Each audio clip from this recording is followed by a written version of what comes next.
Saya mau nagih nih mumpung ada Pak Menterinya. Pak Menteri ini kalau bicara ojol nggak datang, bicara anggaran datang. Kapan kita agendakan diskusi bersama terkait dengan tarif?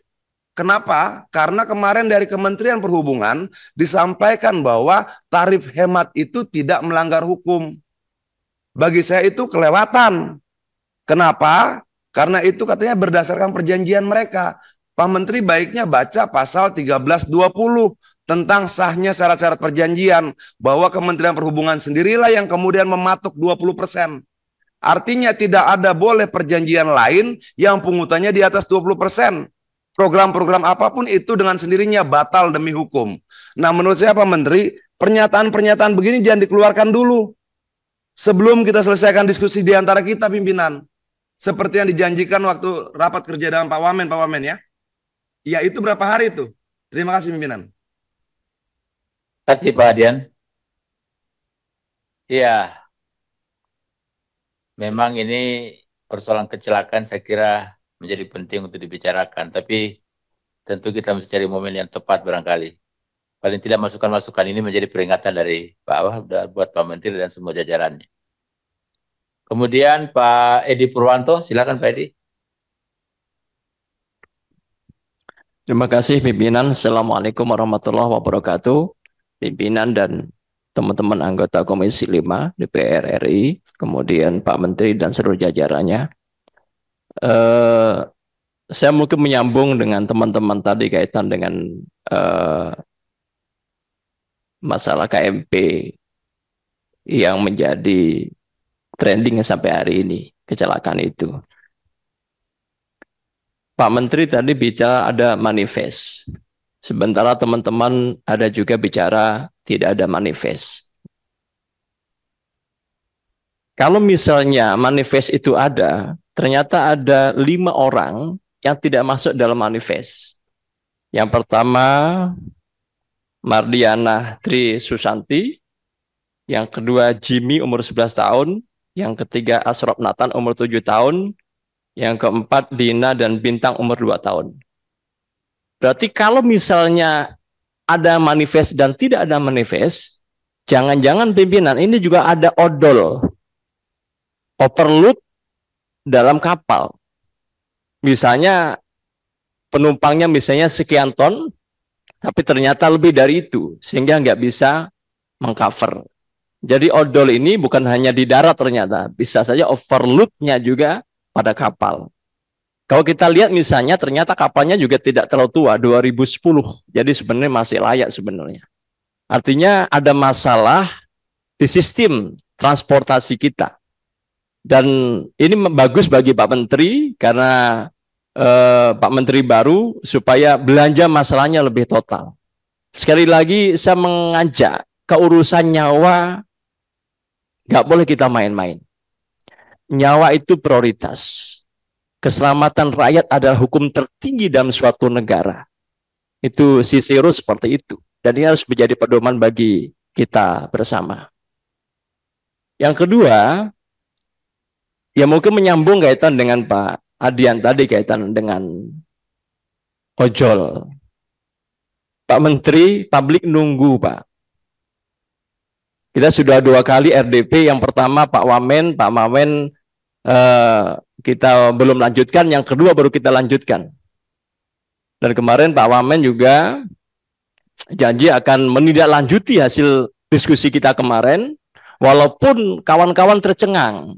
Ternyata diskusi Pak Kementerian dengan Goto yang justru dibahas kenaikan tarif. Dan itu tidak pernah dibahas dengan diskusi-diskusi kita. Fokus kita adalah potongan sampai 10%. Dan memotong sistem slot, aceng, dan sebagainya yang betul-betul merugikan teman-teman ojek online. Nah, mumpung hari ini ada pimpinan, tidak apa-apa kita bahas pimpinan.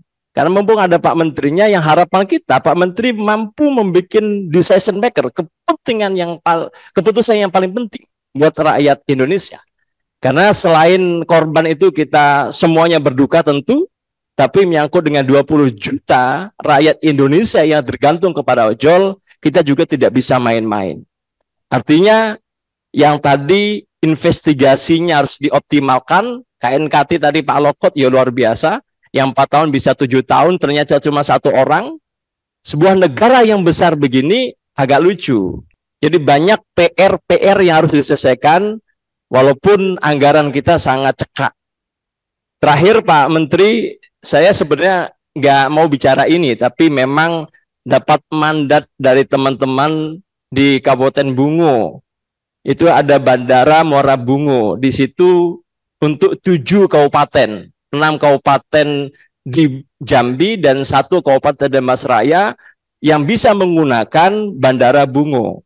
Cuman ada problemnya, di situ hanya 4 kali dalam 1 minggu. Kenapa? Karena memang ada pesawat, misalnya Airbus tidak bisa masuk, hanya minta tambahan apron pimpinan, apron 3 sekti. Dan informasinya sudah dianggarkan, tetapi di bintang pimpinan. Kalau itu bisa dibuka, maka untuk kepentingan 7 kabupaten dengan 2,3 juta jiwa bisa menggunakan bandara tersebut. Mungkin itu pimpinan, terima kasih. Terima kasih Pak Edi. Berikutnya Pak Mori. Belum ada ya? Kemudian Pak Boyman. Baik, terima kasih Ketua. Ketua dan pimpinan yang saya hormati, seluruh anggota Komisi 5 yang saya hormati, Bapak Menteri, Bapak Wamen, seluruh jajaran yang saya hormati. Saya hanya ingin memperkuat saja dengan kejadian-kejadian yang sering terjadi berkaitan dengan perhubungan ini, darat, laut, dan udara. Saya pikir ke depan, Pak, ke depan tentu sarana dan prasarana harus diperkuat. Dengan ada kejadian-kejadian ini, dengan apa yang disampaikan oleh kawan-kawan seperti manifest penumpang, katanya tidak ada, hanya kendaraannya saja yang ada. Saya pikir itu merupakan tugas yang harus dilaksanakan ke depannya, tidak boleh lagi terjadi seperti itu. Sehingga jika terjadi permasalahan seperti yang terjadi sekarang ini, saya pikir agak sulit kita menemukan data apa yang disampaikan oleh dari perhubungan maupun KNKT. Berkaitan dengan KNKT, saya juga jujur saja lucu juga Pak mendengarnya Bapak katakan bahwa akibat tenggelamnya itu karena pintu mesinnya terbuka gitu. Jadi saya pikir kalau pintu mesinnya terbuka ya menurut saya kenapa nggak ditutup aja kalau itu permasalahannya. Jadi dalam memberikan penjelasan rapat di Komisi ini Pak, ini disiarkan langsung Pak, seluruh Indonesia mendengar. Itu satu. Kedua, jawaban yang Bapak berikan ini berakibat luas, akan menjadi ukuran orang untuk menjawab tentang kejadian kecelakaan ini. Dan ini saya pikir tidak segampang yang Bapak jelaskan. Berkaitan penyebabnya tenggelamnya kapal tersebut adalah karena pintu mesin. Lain kali menurut saya tidak usah sembarangan menjawab kalau seandainya data yang diberikan itu benar-benar belum valid maksud saya.